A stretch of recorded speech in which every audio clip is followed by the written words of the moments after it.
이 생각이 영향력 아래 살면서 우리를 지배하고 있는 생각이 있습니다. 세상을 본받는 사람들이 있습니다.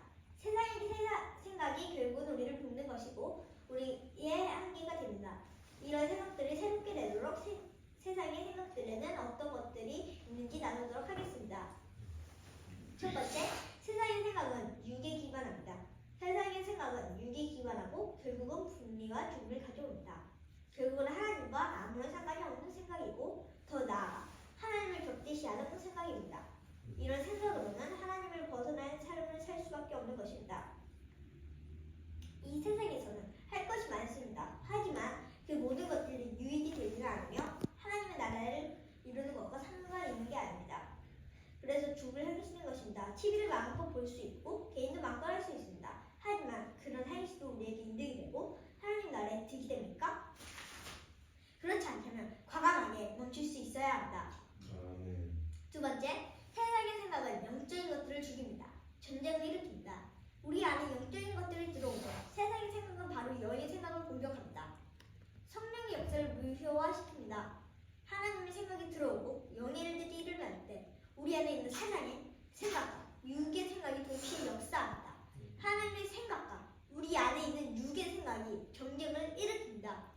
정말 치열한 것입니다. 우리 생각이 전쟁처럼 변합니다. 하지만 우리의 생각이 전쟁터가 돼서는 안 됩니다. 하나님의 생각은 세우고 창조하는 것이라고 말씀드렸습니다. 우리의 생각도 역시 창조적이고 세우는 생각들로 가득해야 하는데 전쟁이 있기 때문에 창조적인 생각, 세우는 생각을 하지 못합니다.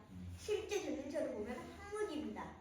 온전하게 남아있는 건물이 없습니다. 폭탄이 터지고 총알이 날아다니는 환경에서는 아무 건물도 지을 수 없습니다.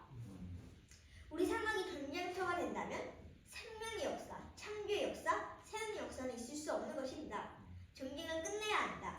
세 번째, 세상의 생각은 분별력을 마비시킵니다. 세상의 생각이 우리를 지배하고 있고 우리의 생각이 새롭게 되지 않는다면 하나님의 뜻이 무엇이고 나의 데스티니가 무엇인지 분별할 수 없습니다. 많은 사람들이 자신의 인생에 대해서 깊이 고민합니다. 어떤 사람들은 고민하다가 좌표절기하기도 합니다. 우리의 생각이 새롭게 되지 않고 우리가 하나님의 생각에 복종하지 않는 상태로는 절대 하나님의 뜻을 분별할 수도 없고 우리 데스티니가 무엇인지 알 수 없습니다. 하지만 우리가 세상의 생각을 깨트리고 돌파하면 분별력이 생기고 하나님의 뜻이 보이기 시작합니다. 우리의 생각하면 제한들이 깨지고 우리의 무한한 믿음의 영역 가운데 들어가게 됩니다. 결론입니다. 우리는 전쟁을 끝내야 합니다. 전쟁터에서 건물을 세울 수가 없습니다. 로마서 8장 4절에서 8절입니다.